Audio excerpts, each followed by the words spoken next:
우리 18절까지인데요.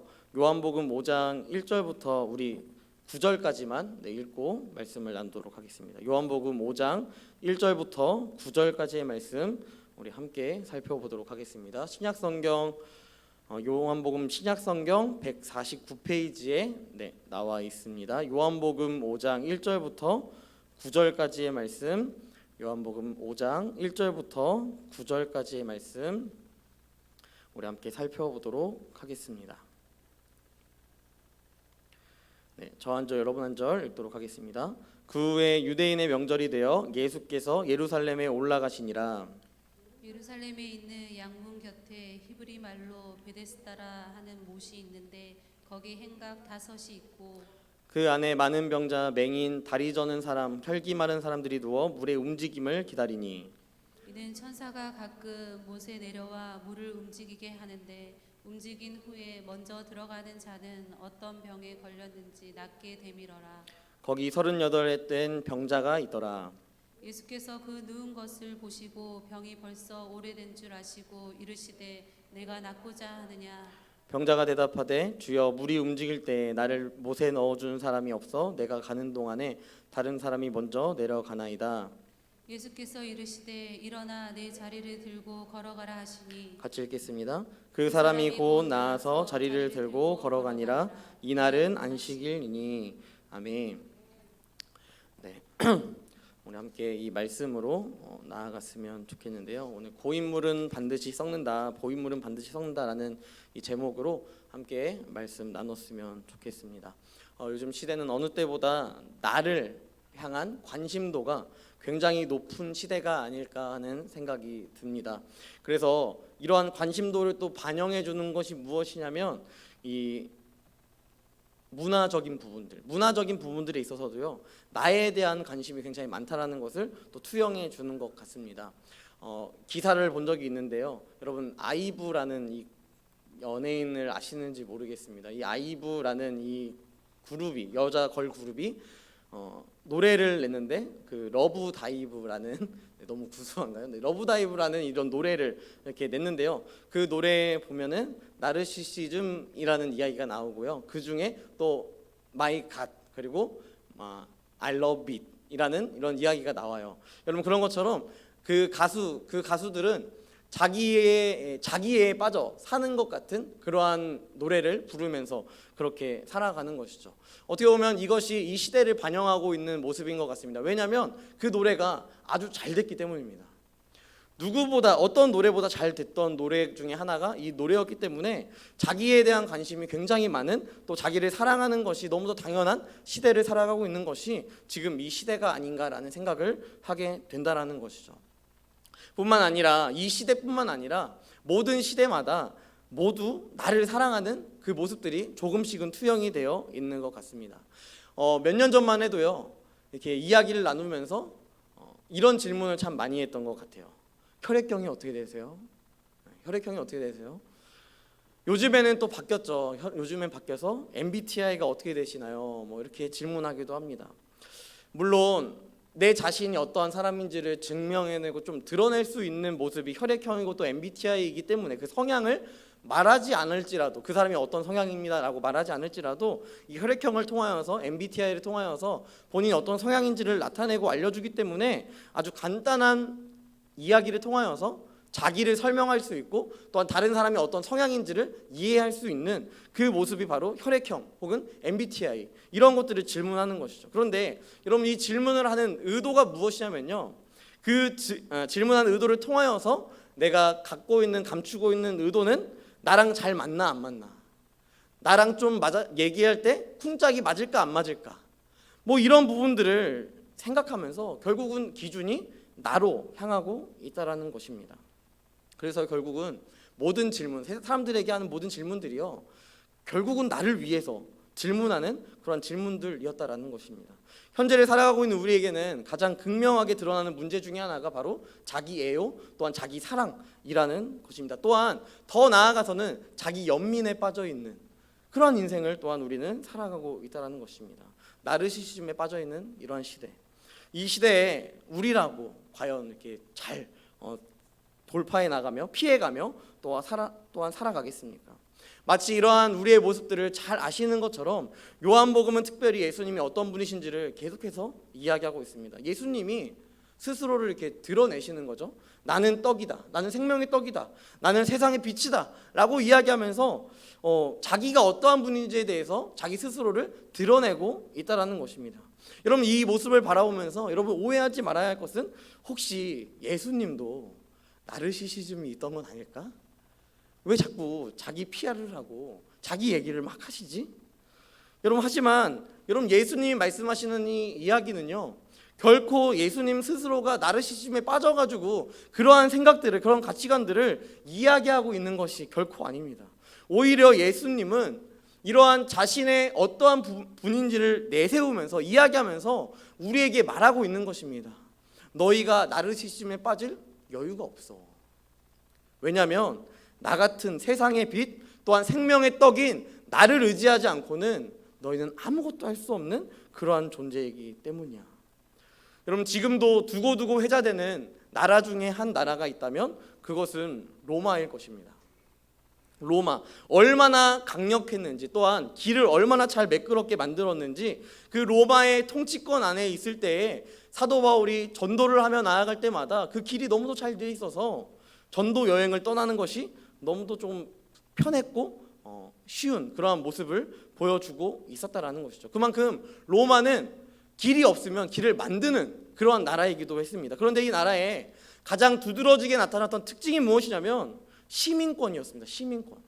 나는 로마 시민권을 가지고 있으니 나는 대단한 사람이고, 나는 좋은 사람이고, 나는 조금 다른 사람보다 월등한 사람이고, 그렇기 때문에 나는 좋은 사람이야. 나는 이 시대에 필요한 사람이고, 나는 아주 최고야. 나는 존귀해. 나는 소중해. 라고 이야기하는 그러한 시대였다라는 것이죠. 어찌 보면 나르시시즘의 아주 극치를 보여주고 있는 것이 로마 시민권을 가진 로마 사람들의 모습이었다라는 것입니다. 행태였다라는 것입니다. 게다가 이 미개한 철학도 모르는 이 미개한 민족이 아니라 우리는 철학도 알고 지식도 알고 다양한 어떻게 보면 논리들을 잘 알고 있는 그러한 민족이기에 우리는 조금은 다르고 너희들과는 상반되게 아주 똑똑하고 필요한 존재다. 여러분, 이러한 나르시시즘들이 계속해서 이 로마 안에 얼마나 많이 있었는지를 우리는 볼 수 있다는 것입니다. 이런 상황에서 우리가 반드시 기억해야 할 것은 성경에는요, 성경은 그 어디에도 우리에게 나르시시즘을 요청하거나 나르시시즘을 필요하다라고 이야기하거나 나르시시즘을 강조하고 있지 않다라는 것입니다. 오히려 주님은 우리에게 이렇게 말합니다. 철저하게 너는 네 자신을 부인해라. 네 자신을 철저하게 부인하며 살아가라. 주님은 우리에게 이렇게 말씀하고 있다는 것입니다. 그러니까 그 철저하게 부인을 함에 있어서 우리가 지켜야 할 것이 무엇이냐면 하나님을 사랑하는 것입니다. 하나님을 사랑하는 것, 또한 이웃을 사랑하는 것. 여러분, 이것이 우리 가운데 있어야 한다는 것을 주님 우리에게 말씀하고 있다는 것입니다. 그런데 우리가 어느 순간 주님의 말씀과는 상반되게 하나님을 사랑하는 것, 이웃을 사랑하는 것은 너무도 어려운 일이고 나를 사랑하는 것이 가장 편리하고 너무 합당하고 맞다라고 여기기에 우리는 어느 순간부터 나만 사랑하는 그런 모습을 보여주고 있다는 것이죠. 주님은 몸소 이 이웃 사랑의 실천을 하기 위하여서 이 말씀 가운데 드러나고 있습니다. 여러분, 어떻게 보면 병자가 아닌 이상 잘 가지 않는 곳, 그곳이 바로 이 양문 곁에 있는 베데스다 못입니다. 여러분, 이 베데스다라는 못은요 주로 어떻게 사용이 되었냐면 여러분들 제사를 지내면 양을 데리고 오든지 성전 안에서 이제 양을 사지 않습니까? 그럼 양을 사서 이제 딱 했을 때, 죽였을 때 피가 많이 이렇게 흐르잖아요.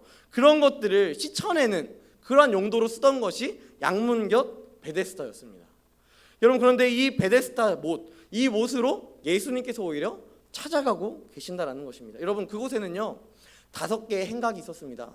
한 행각마다 몇 명 정도의 인원이 있을 수 있는지 모르겠습니다. 하지만 그곳에는 많은 병자들이 있었다. 또 맹인도 있었고요, 다리 저는 사람도 있었고 혈기 마른 사람들도 있었다라고 이야기하고 있다는 것입니다. 그 중에서도 예수님은요 특별히 이 38년 동안 아픈 상황에 놓인 한 사람을 찾아가셨다는 것입니다. 이 사람의 상황은요, 자신이 스스로 거동하기에 불편합니다. 어떻게 보면 맹인이라든지 다리를 저는 사람이라든지 혈기가 마른 사람보다도 더 여건적으로 봤을 때 이 베데스다라는 이 기준 안에서는요, 굉장히 불편하고 더 낮은 그런 상황 가운데 놓여져 있었다는 것입니다. 베데스다에 내려오는 이 전설적인 이 이야기를 이루기 위해서는 가장 낮은 확률의 사람이 누구였냐면 38년 동안 아파했던 이 사람이었다는 것입니다. 이 베데스다의 전설은 이러한 것이었습니다. 물이 움직이면 그곳에 천사가 내려왔기 때문에 그곳에 가장 먼저 내려가는 사람이 병을 고침받는다. 근데 아무 병이든지 다 고침을 받는다. 여러분, 이러한 이야기를 하고 있다라는 것입니다. 어떻게 보면 참 허무맹랑한 그런 이야기일 수 있습니다. 다소 납득이 안 되는 그러한 상황이 될 수 있습니다. 하지만 그것을 이루기 위하여서 가장 먼저 내려가 자신의 고침을 받기 원하는 그 목적을 이루기 위하여서는 어떻게 보면 해볼 수 있는, 노력해야만 하는 그런 상황 가운데 놓여져 있다는 것입니다. 이런 인생 가운데 예수님께서 찾아가셨습니다. 예수님이 질문합니다. 낫고자 하냐? 너 낫고 싶어? 질문합니다. 그때 병자가 대답합니다. 물이 움직일 때 나를 못에 넣어주는 사람이 없어 내가 가는 동안에 다른 사람이 먼저 들어갑니다. 먼저 내려갑니다. 여러분, 무슨 말을 하고 있습니까?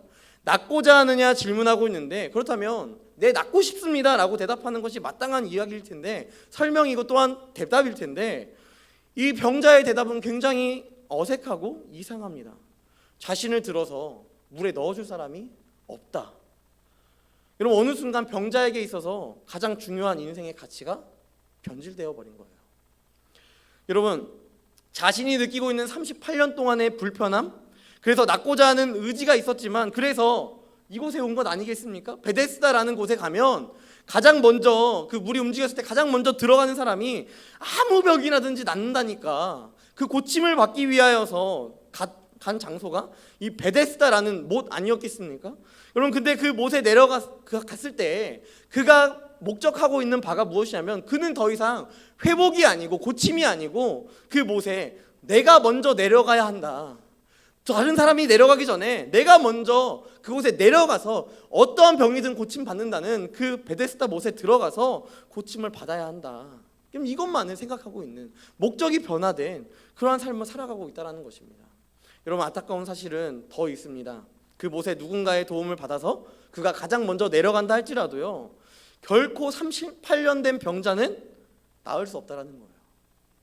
여러분, 이 전설이 왜 나타났냐면요, 그리스의 문화를 이 예루살렘에서 받아들였기 때문입니다. 여러분들이 그리스 로마 신화라는 것들을 많이 보시지 않았습니까?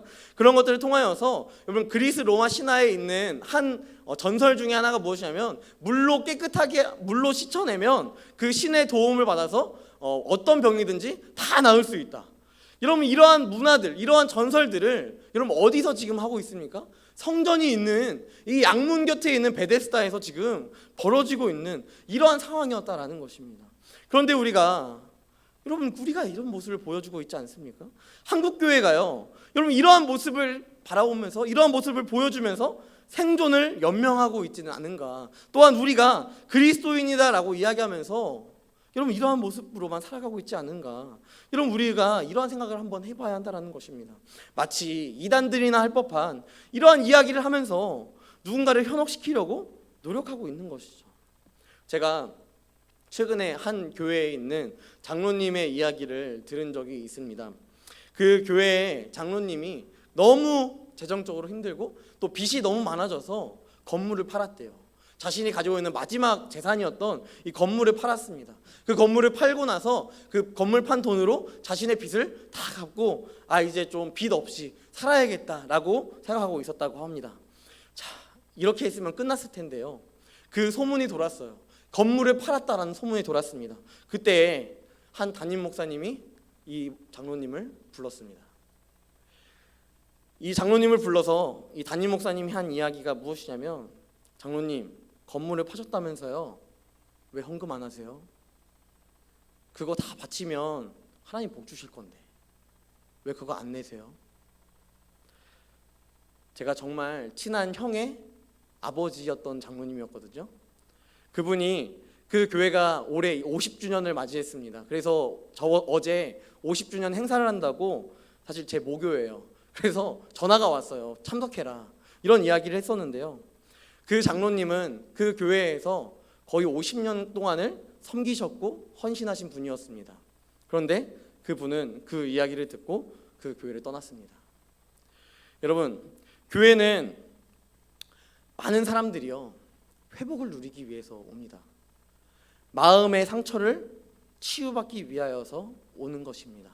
또한 이 교회에서 세상이 줄 수 없는 그 위로와 힘을 얻기 위하여서 이 교회로 나아오고 있는 것 아니겠습니까? 여러분, 그래서 예수로 인해서 회복을 얻기 위해서 이 자리 가운데 또한 나아온다라는 것입니다. 그런데 어느 순간 예수가 나의 회복이 아니라 내가 교회에 그냥 나오는 행위가, 또 헌금하는 행위가, 어떠한 행위들이 우리를 회복한다고 여기고 있진 않은가. 여러분, 우리는 이것을 기억해야 한다는 것입니다. 오늘 예배 드렸으니 괜찮아. 시간 때우는 것이 우리에게 목적이 되어버렸습니다. 이 자리에 그냥 앉아있는 것이 우리에게 목적이 되어버렸고, 이 자리에 그냥 자리를 채우는 것이 우리에게 어떻게 보면 목적이 되어버린 예배로 살아가고 있다는 것입니다. 이것뿐만 아닙니다. 우리가 교회에서 헌신하고 섬기고 순종하고 이런 행위들을 하는 이유가요, 다 자신이 받고 싶은 그 복을 얻기 위하여서, 그 복을 얻기 위하여서 이 자리 가운데 나아오는, 목적이 바뀐 그리스도인이 되어버린 것은 아니냐라는 것입니다. 우리가 처음에는 하나님을 사랑해서 이 자리 가운데 나오지 않았습니까? 하나님의 그 은혜가 너무도 크고 그 은혜로 말미암아 그 은혜로 충분하기에 이 자리 가운데 하나님의 그 은혜를 기억하며 그럼 나오지 않았습니까? 그럼에도 불구하고 우리가 어느 순간부터 기복신앙으로 살아가고 있는 우리의 신앙의 모습을 보여준다라는 것입니다. 저는 그것으로도 양반이라고 생각합니다. 누군가는요, 부모에게 받는 그 혜택을 계속해서 누리기 위하여서 예배 자리에 나오는 사람들도 있고, 또는 누군가에게 핍박을 받지 않기 위하여서, 누가 교회에 나왔니? 안 나왔니? 이런 것들을 점검하니까 그 점검하는 것이 불편해서 예배에 나오는, 어쩔 수 없는 이끌림 가운데 나오는 예배 자리가 될 수도 있다는 것입니다. 그러니 우리에게 주님은 또 다시 질문하시는 것 같습니다. 네가 정말 낫고자 하느냐? 이 질문 앞에 우리는 어떤 대답을 하고 있을까요? 주님, 낫고 싶습니다. 여러분, 이런 대답을 하면 너무 좋겠죠. 하지만 우리 가운데 우리는 또 이렇게 이야기합니다. 주님, 근데요, 저는 좋은 부모가 없는데요. 저는요, 좋은 학교를 안 나왔는데요. 저는 좋은 직장이 없는데요. 저는 사랑하는 사람이 없는데요. 저는 저를 사랑해주는 사람이 없고 내가 또한 사랑하는 사람이 없는데요. 저는 그게 있어야 행복한데요. 그게 내 인생의 전부인데요. 그게 내 인생의 목적이 되어버렸는데요. 어떡하죠? 우리는 지금도 주님께서 우리 가운데 내가 낫고자 하느냐 질문하시지만, 우리는 우리가 가지고 있지 않은 조건들을 간직하면서 주님, 이거 없는데요, 저거 없는데요, 그래서 난 행복하지 않은데요, 난 기쁘지 않은데요, 난 회복이 없는데요 라고 이야기하는 이러한 상황들만 놓여져 있다는 것입니다. 어떻게 보면 하나님께 틈을 주질 않는 거예요. 여러분, 저에게도 목적이 바뀌는 순간들이 참 많이 있었던 것 같습니다. 처음 사역할 때 정말 그때 저의 삶을 봤을 때 참 순수했다, 감히 뭐 이렇게 표현할 수 있을 것 같습니다. 20살 때 청년 시절에 하나님을 만나고 아침부터 저녁까지 모든 사역을 다 도맡아 하면서 한 번도 뭔가 나는 왜 이렇게 열심히 하는데 다른 사람은 열심히 안 하는 거야 라는 이러한 마음을 가져본 적이 한 번도 없었습니다. 너무 좋았습니다. 하나님이 내 삶 가운데 나를 만나주셨다는 그 감격 하나만으로 난 너무도 행복했습니다. 또한 처음 사역을 하면서 하나님께서 나같이 참 쓸모없는 사람을 쓴다고? 여러분, 그때 제 사례비는 빵원이었습니다. 한 푼도 안 받고 1년 동안 2년 동안 사례비 한 번 안 받고 사역을 하면서 그게 너무 기뻤습니다. 그 아이들, 유초등부 아이들, 제가 7년 동안 그곳에서 사역하면서 너무 행복했어요. 너무 기뻤습니다. 그들과 함께하는 그 모든 시간이 너무도 행복했고 나의 모든 사역의 목적은 하나님께 영광이었습니다.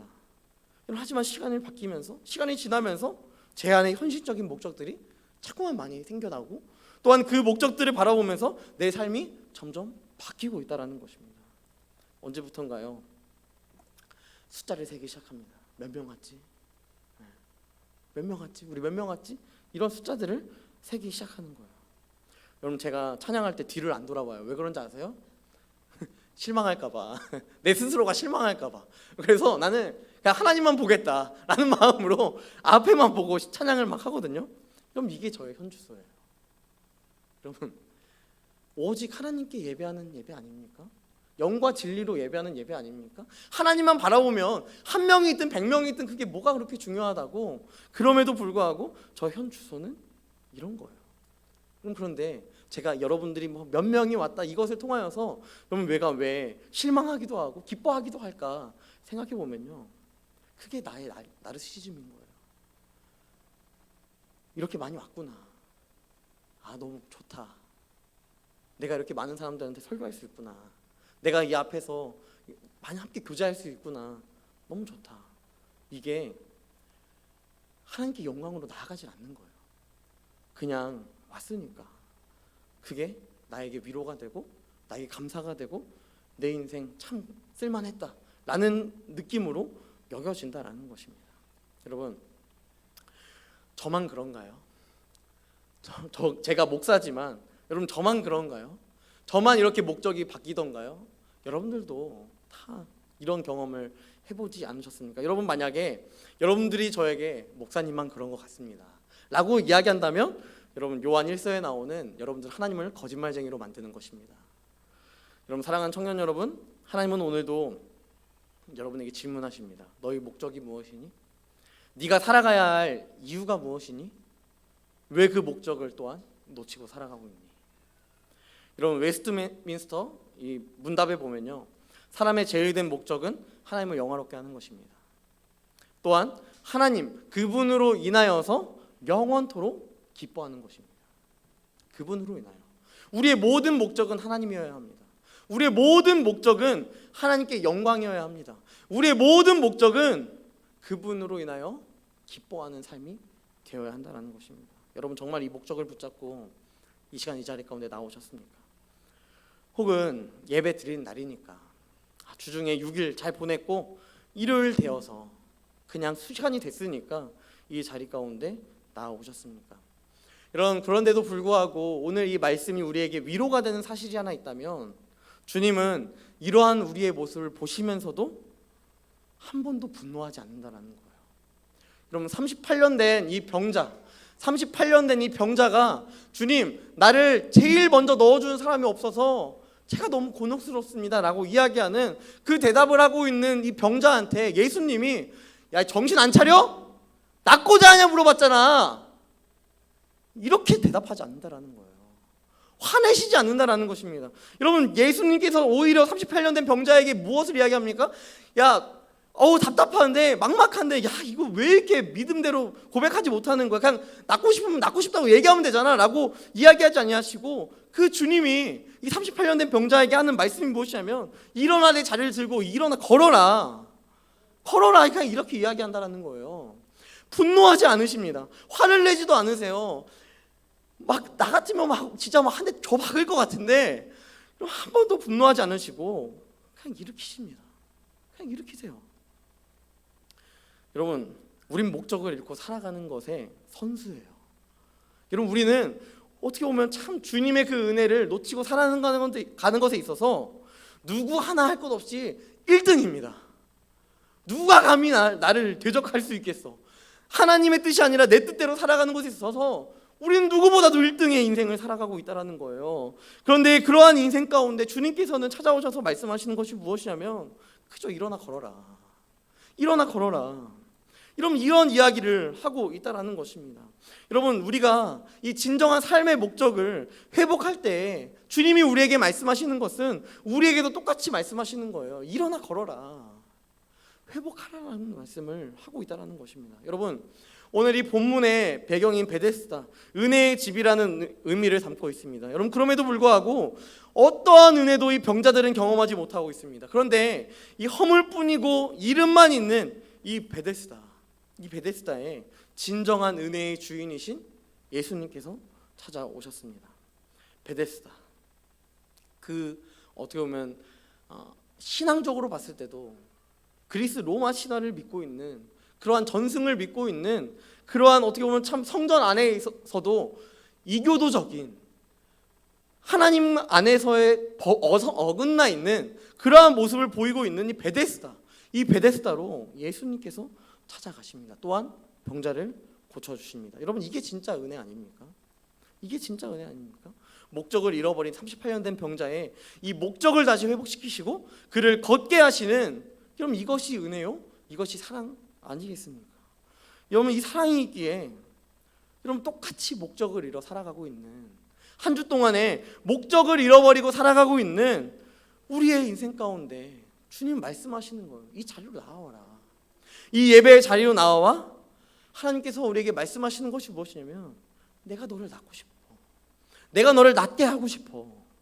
주님은 우리에게 이것을 말씀하고 있다는 것입니다. 한 주 동안 하나님을 사랑하지 못하고 자기 자신만의 나르시즘에 빠져있는 우리에게 주님은 이제 이 방향성을 바꿔 계속해서 나를 사랑하려고 나만 바라보고 있는 이 사랑이 아니라 이제는 이 방향성을 역전시켜 밖으로 향하는 사랑을 실천해 나아가는 이웃사랑의 실천을 또한 하기를 원한다라는 것입니다. 사랑하는 청년 여러분, 우리가 믿는 하나님은요 이런 분입니다. 여러분들이요 6일 동안 개판치면서 살아갈 거 하나님 이미 알고 있습니다. 여러분이 6일 동안 하나님의 뜻이 아니라 여러분들의 뜻대로 나르시즘에 빠져서 살아가는 거 이미 알고 있습니다. 그럼에도 불구하고 주님께서 이 예배 자리로 부르시는 이유는 이 예배 자리로 나와서 회복하라는 거예요. 6일 동안 그 따위로 살아간 거? 내가 그걸 바라보면서 너 그 따위로밖에 못 살아? 야, 내가 너 때문에 십자가에 못 박힌 게 아깝다. 하나님이 우리에게, 예수님이 우리에게 이렇게 말씀하고 싶으신 것이 아니라 단 하루라도 회복하여 예수로 살아가는 것, 이것을 주님께서 우리 가운데 원하신다라는 것입니다. 여러분 주님은요 생각보다 여러분들에게 그렇게 큰 기대를 하고 있지 않아요. 여러분이 그렇게 대단한 사람이라고 생각하지도 않아요. 주님은 그저 여러분들이 그 삶을 살아가기를 원하시는 거예요. 6일 동안 개판 칠지라도 6일 동안 아주 더럽게 살아간다 할지라도 다시 이 자리로 나와 회복하는 거. 주님이 그래서 우리에게 오늘도 똑같이 질문하시지 않냐는 것입니다. 네가 낫고자 하느냐? 네가 낫고자 하느냐? 네 목적이 다 변해간 6일 동안의 삶을 살아가는 거 내가 다 알고 있는데 이제 다시 그 목적을 회복하고 주님과 함께 하고 싶니? 네가 나와 함께 하고 싶니? 그 관계를 다시 유지하고 싶니? 다시 회복시키고 싶니? 이걸 통하여서 주님은 이 자리를 만드신 것입니다. 이 자리 가운데 내가 회복하는 게 아니에요. 여러분 제가 여러분들을 회복시키는 게 아니에요. 여러분들에게 아무리 좋은 말 한다 할지라도 여러분은 회복될 수 없습니다. 하지만 주님이 우리 가운데 회복하십니다. 회복시키십니다. 여러분 그럼에도 불구하고 하나님은요 우리를 누구보다 잘 아시기에 주님께서는 우리에게 우리의 회복을 자신에게 맡기기를 원하십니다. 하나님께 맡기기를 원하십니다. 힐링하기 위하여서, 욜로하기 위하여서 인생을 살아가는 것이 아니라 하나님께 우리의 회복을 맡기십시오. 하나님께 우리의 모든 인생을 맡겨드리십시오. 그 맡겨드림이 7일 동안 거룩하게 살아가는 것은 아닙니다. 그렇게 살아가기도 힘들어요. 하지만 그 6일의 연약함 가운데 다시 주님께 돌아올 수 있는 것, 그 6일의 연약함과 죄악 가운데 그 피투성이와 같은 인생이지만 그 피투성이를 다시 깨끗하게 하실 주님을 신뢰함으로 돌아가는 것, 그러기에 주일이 있는 것입니다. 그러기에 예배가 있는 것입니다. 여러분 예배를 말씀을 마무리할게요. 여러분 그렇기 때문에 우리는 예배를 사랑해야 합니다. 우리는 이 예배를 존귀하게 여겨야 합니다. 우리는 이 예배를 반드시 지켜 나아가야 합니다. 여러분 우리의 신앙의 연수가요 우리의 목적을 회복시켜주는 것이 아닙니다. 우리 교회에 많은 목사님 자녀들이 오는 것 같습니다.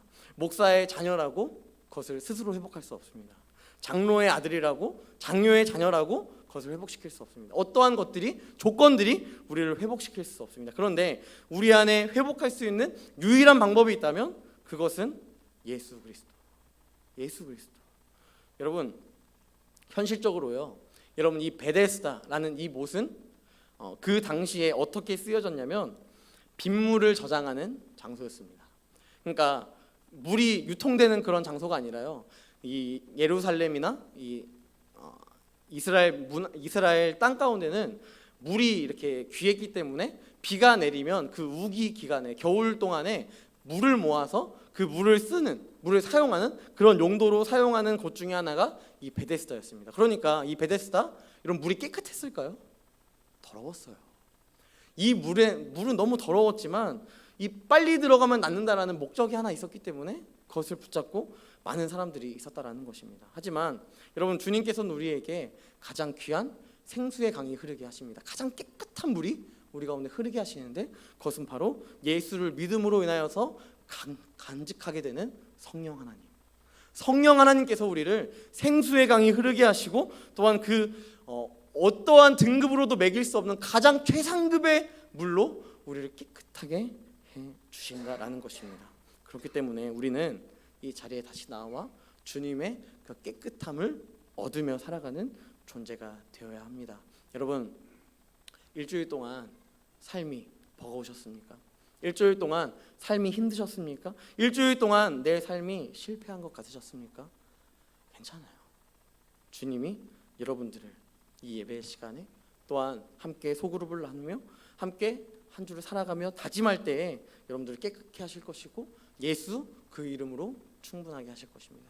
오늘 이 하루의 은혜, 그 은혜를 기억하며 여러분들이 하루하루를 살아갈 때 주님께서 여러분들에게 또한 힘 주시고 능력 주셔서 6일 동안 죄악 가운데 살아갔다면 우리를 5일 동안 살아가게 하실 것이고 또한 하나님께서 우리에게 힘 주시면 또한 4일을 살아가게 하실 것이고 그 은혜 가운데 하나님께서 우리를 고치시고 하나님께서 우리를 깨끗하게 하실 것이라는 사실을 믿으며 반복적인 실패 앞에서도 반복적으로 주님께 나아오는 거룩한 또한 낯을 들 수 없지만 부끄럽지만 죄인이지만 그럼에도 주님께 나아가는 사랑하는 모든 청년들과 성도들이 되기를 주님의 이름으로 간절히 축복합니다. 이 시간 함께 찬양할 텐데요.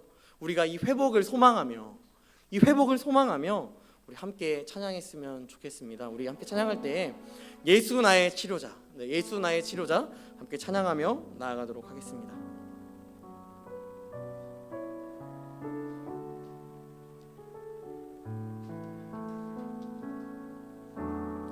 예수 나의 좋은 치료자, 그의 눈이 머무는 곳은 나의 슬픔과 고통, 고개 들어 그의 눈을 볼 때에 난 알았네. 예수 나의 좋은 치료자, 예수 나의 좋은 치료자, 그의 손길이 닿는 곳은 나의 상처와 아픔, 영원히 흐를 것 같았던 눈물 다 멎었네. 예수 나의 치료자, 나 노래하리라. 나 노래하리라. 선한 나를 돌아보신 구세주를 찬양해. 하늘 닿는 곳까지 내 손 들리라.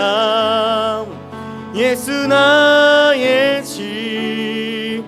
나 노래하리라. 나 노래하리라. 선한 나를 돌아보신 구세주를 찬양해. 하늘 닿는 곳까지 내 손 들리라. 예수 나의 치료, 나 노래하리라. 나 노래하리라. 선한 나를 돌아보신 구세주를 찬양해. 하늘 닿는 곳까지 내 손 들리라. 예수 나의 치료자. 시간 함께 기도하며 나아갔으면 좋겠습니다. 함께 기도할 때 여러분, 주님은 우리 어떠한 조건이 있어서 우리를 다시 돌아보시는 것이 아닙니다. 천한 나를 돌아보십니다. 비천하고 6일 동안에 죄악밖에 없는, 어두움밖에 없고 복음은 한 톨도 없는 우리의 인생 가운데 주님이 돌아보시고 주님이 우리에게 사랑으로 인도하시고 주님이 우리를 다시 한번 주의 자녀로 삼아 주십니다.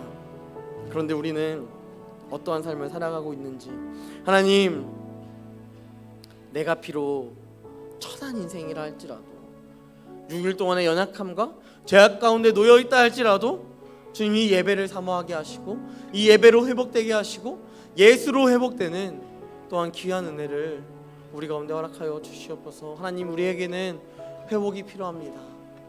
세상의 상처와 또한 나 스스로에 대한 상처가 아물지 않고 치유되지 않는 인생 가운데 하나님, 나는 회복이 필요합니다. 이 고백을 하며 나아갔으면 좋겠습니다. 또한 하나님이 회복하는 그 과정 속에서 하나님, 내가 하나님 더욱더 사랑하게 하여 주시옵소서. 하나님으로 말미암아 이 험한 세상 이겨나가게 하시고 나의 어두웠던 6일이 이제 5일이 되게 하시고 4일이 되게 하시고 3일이 되게 하셔서 오직 예수 그 이름에 능력이 있고 힘이 있음을 내 인생으로 증명해 나아가며 살아가게 해달라고 이 시간 함께 기도하며 나아갔으면 좋겠습니다. 함께 기도하겠습니다. 전능하신